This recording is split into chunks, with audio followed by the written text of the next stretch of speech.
Bonjour à tous, j'espère que vous allez tous bien. Aujourd'hui une nouvelle vidéo et je vais arrêter de faire des promesses dans un premier temps. Lors de ma dernière vidéo je vous ai dit qu'elle allait sortir la semaine d'après. Eh ben non. Je pense que maintenant je vais plus dire de date, je vais juste dire qu'il y aura des vidéos, mais ne jamais les prévoir parce que j'ai jamais le temps de les faire à temps. Et la preuve, c'est pour ça qu'elle sort 2 semaines en retard, mais vous l'avez quand même. Comme je vous avais dit donc dans cette dernière vidéo, c'est une vidéo qui va parler de mon métier de prof. Ça fait maintenant 3 mois que je suis dedans et je vais vous expliquer un peu comment ça s'est passé, la rentrée, etc. et comment petit à petit je me suis mise un peu dans le moule de prof, même si pour l'instant je suis clairement pas à 100% parfaite, hein, je suis même à 1% parfaite. C'est pour décrire un peu mon histoire, comment ça s'est passé pour moi et peut-être aider quelques personnes qui comptent faire prof. Je sais que dans certains de mes amis, il y en a beaucoup qui veulent faire prof, qui veulent passer leur CAPES ou leur agrégation, etc. Voilà, c'est un peu des petites pistes pour commencer, des petits conseils personnels. Donc je recontextualise rapidement. Moi j'ai toujours fait des études de musicologie, donc c'est-à-dire des études de musique, et je voulais en faire mon métier. Alors à la base je voulais être musicienne, donc c'est-à-dire plutôt pratiquer l'instrument. Mais je me suis rendu compte que c'était assez difficile de rentrer là-dedans, donc je me suis plutôt tournée vers prof. Et pour ce faire, j'ai fait un Master MEF, donc qui est en 2 années, et actuellement je suis en Master 2. Alors maintenant, il y a eu une réforme qui fait qu'on doit passer le CAPES à la fin du Master 2, mais moi, l'année dernière, j'ai eu la chance de pouvoir passer mon CAPES en fin de Master 1. Donc pour rappel, le CAPES, c'est le concours qui te permet de certifier que tu es prof, enfin que tu vas devenir prof. J'ai mon CAPES de musique, et en fait, nous, comment ça s'est passé ? C'est que donc on faisait notre première année de master, à la fin de l'année de master 1, on passait notre CAPES, et donc l'année d'après, c'est-à-dire cette année qui est en train d'arriver, on est en stage. Le stage, qu'est-ce que c'est? En fait, on n'est pas vraiment encore prof officiellement, mais on a une année qui s'appelle l'année de titularisation, et c'est à la fin de cette année qu'on va pouvoir être titularisé, c'est-à-dire vraiment être prof officiellement. Pour cette année de stage, on est à temps plein, mais divisé par 2, c'est-à-dire qu'on a 8 heures, alors de 7 à 10 heures je crois à peu près en collège, donc c'est à dire qu'on a en général 2 ou 3 jours prévus dans la semaine pour aller au collège, et on a aussi une autre partie à l'INSPE en fait, c'est à dire l'endroit où on forme les professeurs. C'est pour ça que c'est un temps plein, parce que les 2 sont comptés dans la paie du salaire en fait. Et après, suite à cette grande année de stage de titularisation, d'entrée dans le métier en fait, si on est titularisé, l'année prochaine, on est muté. Mais ça, je vous l'expliquerai un peu plus tard dans la vidéo. Voilà où j'en suis actuellement. Donc ça fait 3 mois que je suis en stage et qu'on est rentré à l'INSPE par la même occasion. Donc maintenant, je vais essayer de vous raconter un peu chronologiquement les événements qui se sont passés, quelques anecdotes, comment je me suis préparée, etc. Pour ceux qui ne savent pas comment ça fonctionne, en fait, être prof, c'est préparer des cours. Ça vous semble logique. Ça s'appelle des séquences. Qu'est-ce que c'est des séquences? En fait, ce sont un ensemble de séances de cours, donc plusieurs cours, c'est-à-dire en général entre 5 et 7 cours, à partir d'une thématique ou à partir d'une problématique. Par exemple, je vous donne un exemple tout con. Moi, je suis en train de faire une séquence musique et nature, et la problématique, c'est de quelle façon pouvons-nous représenter la nature dans l'art et plus précisément dans la musique. Voilà, ça c'est un exemple de séquence. Pour ma part, alors grâce au CAPES, heureusement, on nous a entraîné à faire des séquences assez rapidement. Je crois que l'épreuve c'était 5 heures de préparation et 1 heure d'oral. Du coup on est assez rodé à ce niveau-là, et pour ma part, une vraie séquence avec toutes mes œuvres découpées, avec tout ce que je veux montrer, avec les musiques que je fais chanter. Je mets à peu près entre 10 et 20 heures à la faire, on va dire plutôt entre 15 et 20 heures à la faire, voilà, une séquence en entier. Il faut savoir qu'en musique, il y a 3 activités majeures, donc l'écoute, c'est-à-dire qu'on va diffuser des œuvres musicales et on va faire réfléchir les élèves sur ces écoutes-là. Deuxième activité très importante, c'est l'activité de chant, donc c'est-à-dire qu'ici, c'est moi qui choisis un chant à leur faire chanter, qui est souvent en rapport avec la problématique de séquence. D'ailleurs, ça ne s'appelle pas une activité de chant, ça s'appelle plus généralement un projet musical. Pourquoi un projet musical? Parce que ce n'est pas seulement un chant qu'on va chanter et à un concert et c'est fini. Non, on va essayer de l'interpréter selon la problématique de la séquence en fait. Par exemple, je fais aussi une séquence sur la théâtralisation en 5e. Et je leur fais chanter la javanaise de Gainsbourg et ils doivent l'interpréter selon des émotions tristes, un couplet triste, un couplet en colère, etc. Voilà.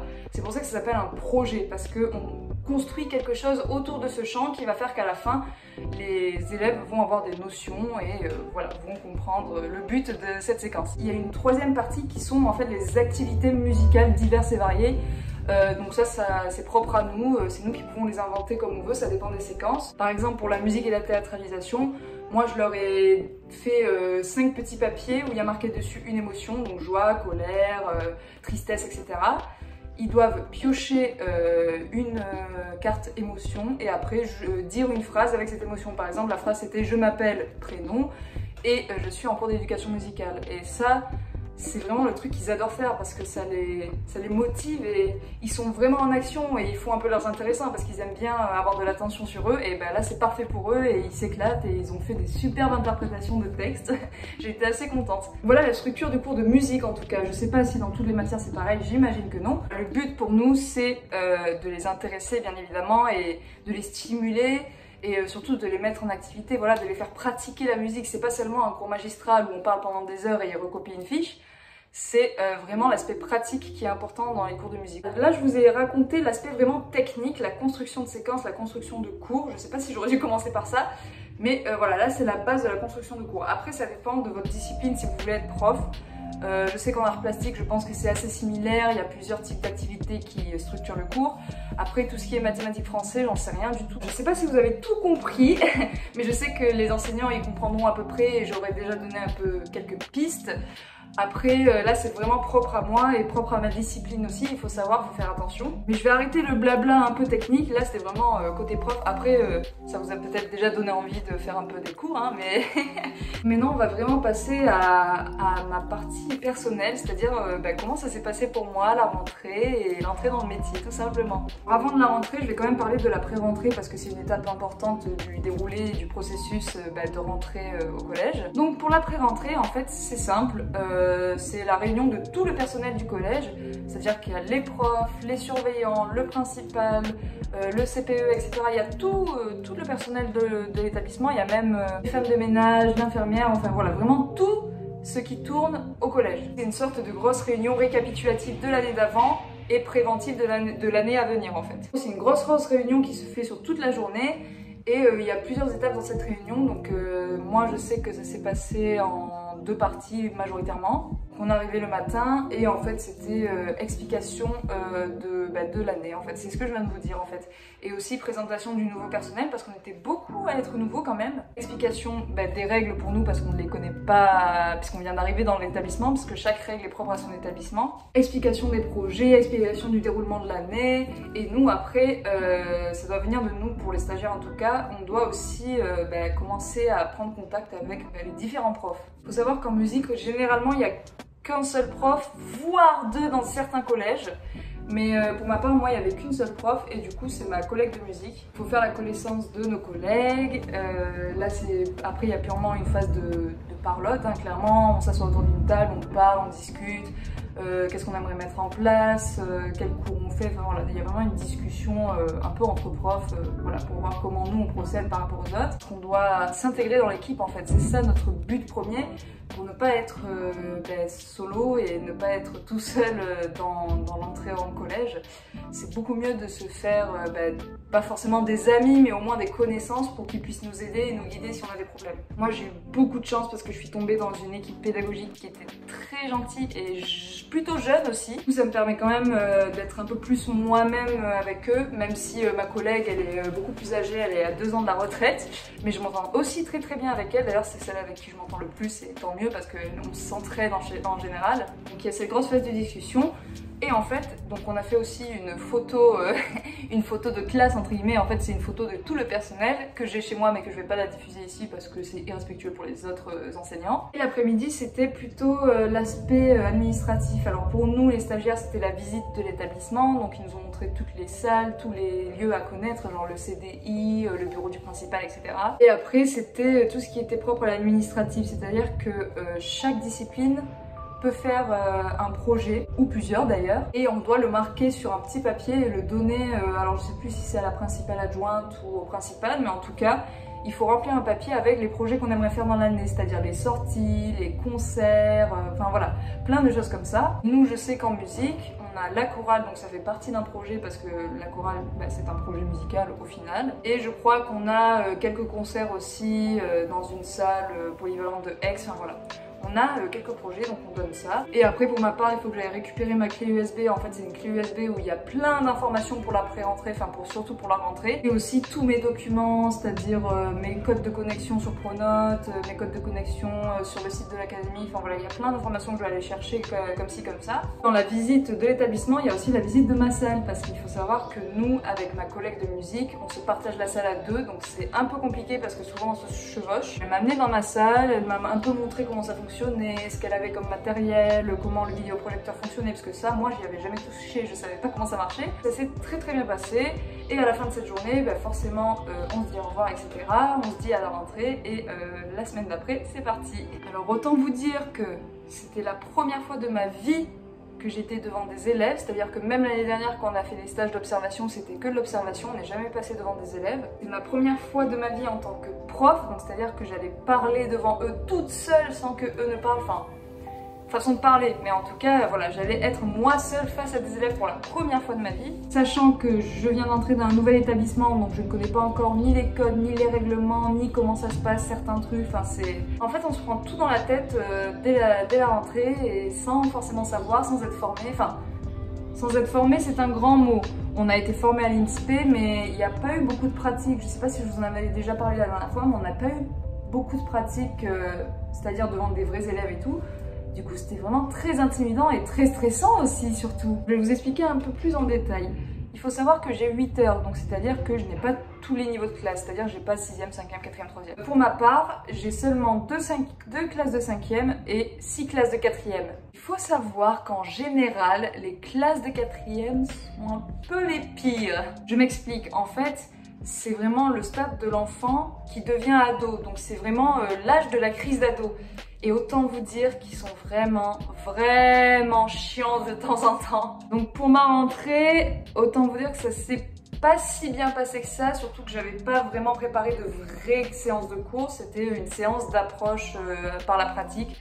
C'est-à-dire que je leur ai fait chanter 3 chants, c'était juste pour que je vois comment eux ils chantent, comment ils procèdent pour chanter, pour un peu qu'on se familiarise avec le fait de chanter ensemble, etc. C'était pas une séance de cours à proprement parler, mais c'était une séance de pratique pour se familiariser avec nos personnes. Et je me suis rendu compte que c'était peut-être pas la meilleure chose à faire finalement, parce que de 1, à part 3 chants, ils ont rien appris de concret, et de 2, j'aurais dû en faire apprendre qu'un seul de chant, mais bien en fait, parce que j'ai appris 3 chants, mais après ils les ont oubliés les autres. Bon, j'ai appris de mes erreurs. En fait, nous c'est toujours comme ça les profs, vu qu'on n'est pas vraiment formé, qu'on n'a pas vraiment d'ordre précis, on est formé avec l'erreur en fait, c'est-à-dire qu'on fait des choses, on se trompe et on dit ah je devrais mieux faire ça, après on refait un meilleur cours, après on dit ah mais il y a encore ça à régler. On est formé dans l'erreur en fait. Là je vais en faire beaucoup cette année et les années à venir parce que je commence à peine. Comme je vous ai dit tout à l'heure, je suis vraiment à 1% de l'échelle du prof parfait, même si ça n'existe pas. Et là c'est vraiment le stade où je fais beaucoup d'erreurs, où pour ma part je suis pas du tout autoritaire, donc j'ai des problèmes d'autorité, de discipline. Enfin voilà, c'est vraiment cet aspect-là où c'est grâce à l'erreur qu'on s'améliore. Et c'est comme ça dans la vie finalement, mais encore plus en tant que prof je trouve. Donc ma rentrée qui s'est plutôt bof passée, et en fait il faut savoir que moi j'ai cours le lundi et le jeudi. Donc la rentrée de lundi, vraiment la vraie rentrée de lundi, j'étais pas vraiment contente de moi en sortant. Bon, il n'y avait pas eu trop de problèmes de discipline parce qu'au début de l'année ils sont assez sages, mais à mon échelle à moi, personnellement, je l'avais pas très bien vécu. Je trouvais pas que ma séance était pertinente et du coup j'étais pas très fière de moi. Et chose importante que je n'ai pas dit, évidemment, on n'est pas vraiment tout seul en tant que prof stagiaire, il y a aussi un tuteur qui nous aide. C'est-à-dire qu'on a chacun un tuteur assigné et il va venir dans nos classes, observer un peu, nous dire ce qui va pas. Et de notre côté, on va aussi dans ses classes au tuteur pour observer comment lui il fait, ses méthodes et pour qu'il nous donne des conseils aussi. Et moi, les fois où je peux aller voir la classe de mon tuteur, c'est le mercredi matin. Je remercie du fond du cœur mon tuteur parce qu'il m'a tellement aidée. Je suis vraiment tombée sur un tuteur génial qui passe tout par la musique, qui a une culture incroyable, qui passe par la musique pour tout faire. Vraiment, ses cours sont géniaux. Mais waouh, il m'a vraiment ouvert les yeux le jour où je suis allée pour la première fois dans ses cours, le mercredi avant le jeudi.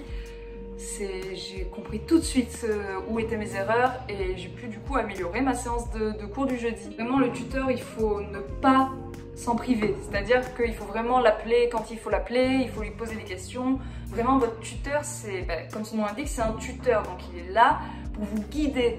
Donc n'hésitez jamais à aller lui poser des questions, à lui demander est-ce que ça serait mieux si je fais ça ou ça, à lui envoyer vos séquences aussi, parce que moi je sais qu'il m'aide beaucoup dans mes séquences, dans la construction de mes séquences, dans mes cours. Tout ça pour dire que le lendemain, du coup le jeudi, je suis arrivée en cours beaucoup plus sereine que lundi. Là c'était parti en fait, du coup j'ai pris qu'un seul chant que j'ai travaillé avec eux, qui était en plus le chant de la séquence qui allait arriver.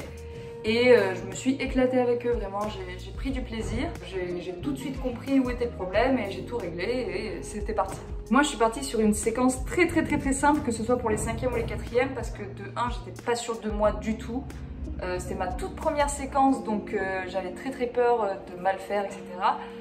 Et en plus, pour eux, ça leur fait un rappel parce que c'est une séquence qu'on fait en 6e normalement. J'ai vraiment choisi la facilité pour la première séquence, mais vraiment ça me réconfortait de faire ça parce que si je partais dans des séquences un peu trop compliquées, je pense que j'aurais fait un peu des erreurs et que dans ce genre de séquences très lourdes et assez réflexives, au final, ça aurait été difficile de rectifier le tir, alors que là, vu que c'était une séquence purement technique, parce que c'est une séquence qui s'appelle les paramètres du son.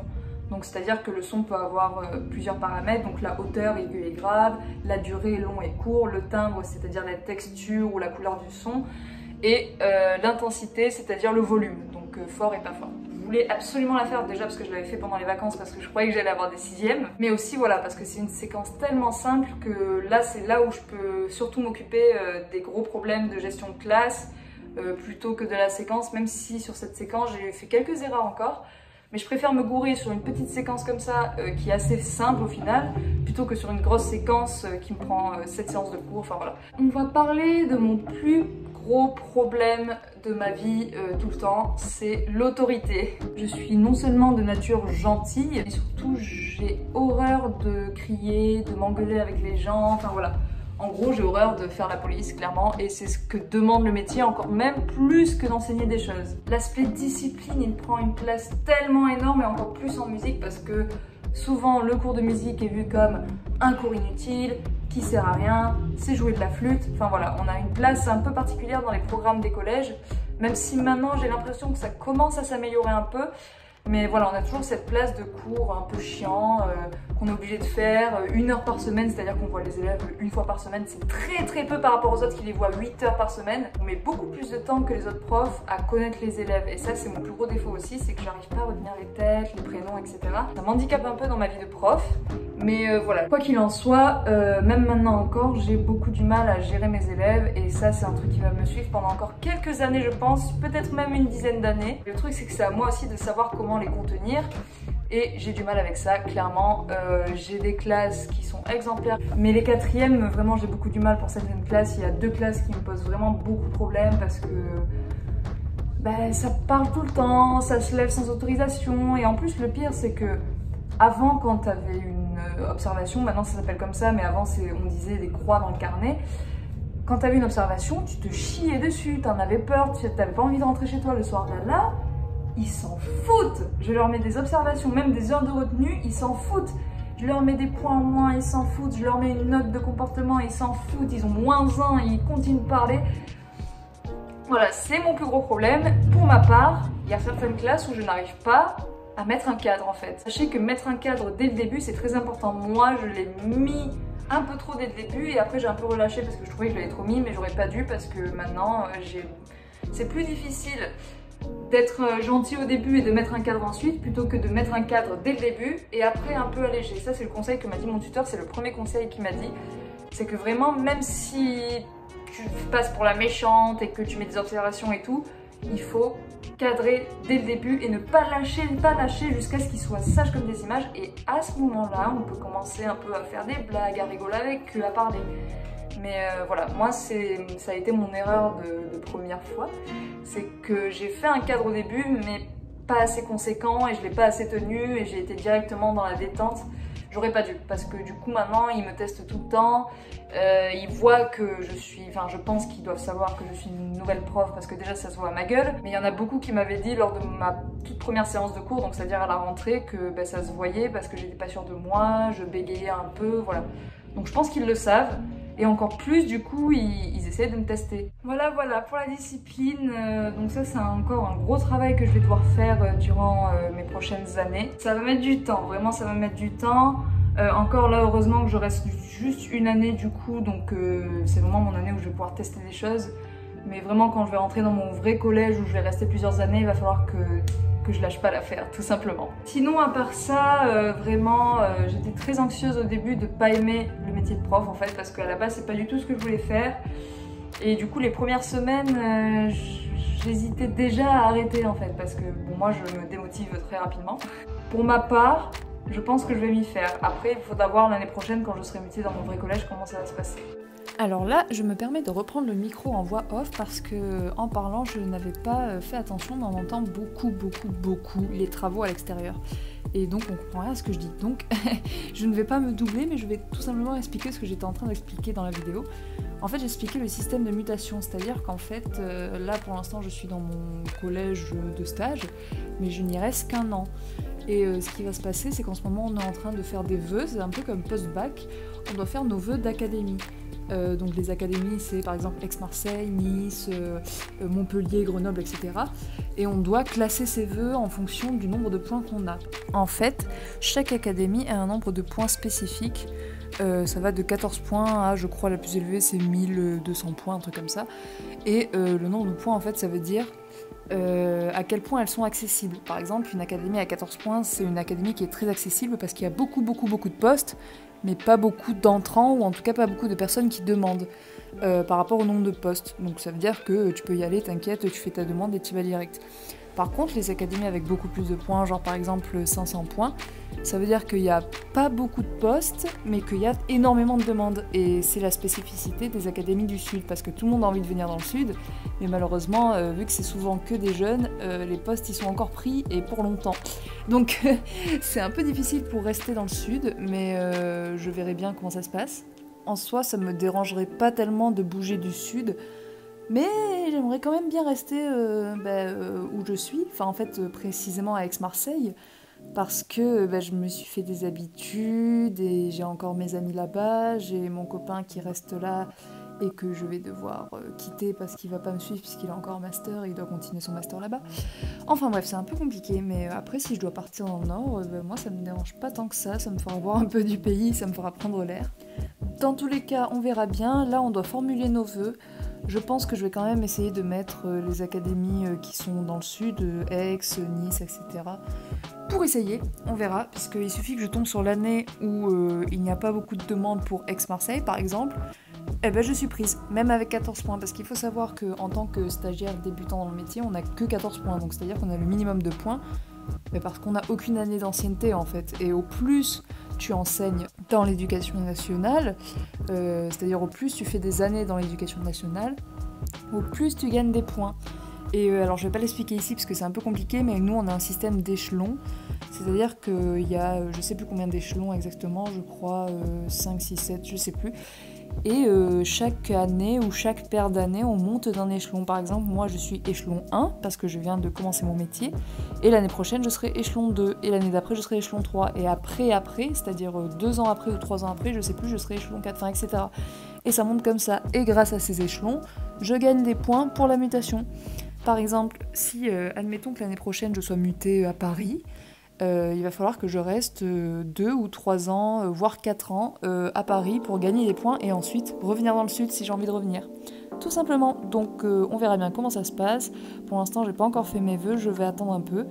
Mais voilà l'histoire. Donc ça, je vous tiendrai au courant plus tard parce qu'on a les résultats en mars. Donc je vous dirai à ce moment-là où j'ai été mutée et après dans quelle ville je mettrai mes vœux. Voilà. Donc ça c'est un peu l'aspect chiant du métier de prof, c'est que en fait tu vas bouger tout le temps parce que tu es tout le temps muté de part et d'autre. Je pense avoir fait le tour. Sachez que si vous avez des questions en tant que futur prof ou en tant que prof, n'hésitez pas. Il y a un groupe super sur Facebook sur lequel je suis allée, c'est ma collègue de musique qui me l'a dit. C'est je crois, alors c'est que pour les profs de musique du coup, c'est prof d'éducation musicale plus HDA, donc HDA pour Histoire des Arts. Un groupe super où tout le monde se donne ses séquences, tout le monde pose des questions, on te répond à, il y a 40 réponses et tout. C'est vraiment un groupe super, si vous êtes prof de musique, allez sur ce groupe, j'imagine qu'il en existe aussi pour les autres disciplines. Mais là vraiment c'est un groupe qui m'a beaucoup aidé parce que quand j'avais besoin de morceaux par exemple pour une séquence, ils m'en donnaient, enfin ils en ont à tire-larigot, c'est des profs qui ont plus de 40 ans d'expérience ou au contraire des nouveaux stagiaires, donc t'as vraiment tous les états d'esprit et c'est hyper intéressant. J'ai peur d'avoir oublié de dire quelque chose mais là je ne vois rien d'autre, j'ai dit des grosses généralités. Je pense qu'on se retrouvera pour une autre vidéo, alors je l'ai dit que je prévoyais pas, mais peut-être aux vacances de Noël j'imagine pour vous expliquer comment ça s'est passé depuis. Parce que là, on arrive à la période des rentrées de bulletins et des conseils de classe. Et là, ça pique. Mais ça va bien se passer, donc je vous raconterai ça plus en détail la prochaine fois. Et sur ce, j'espère que vous avez apprécié cette vidéo. N'hésitez pas encore une fois à me poser des questions en commentaire ou ceux qui me connaissent, n'hésitez pas à me contacter si vous avez plusieurs questions. Et surtout si j'ai dit des bêtises aussi, parce que vu que je suis encore stagiaire, j'ai peut-être dit des bêtises. Passez une très bonne journée et je vous dis à la prochaine. A plus l'équipe!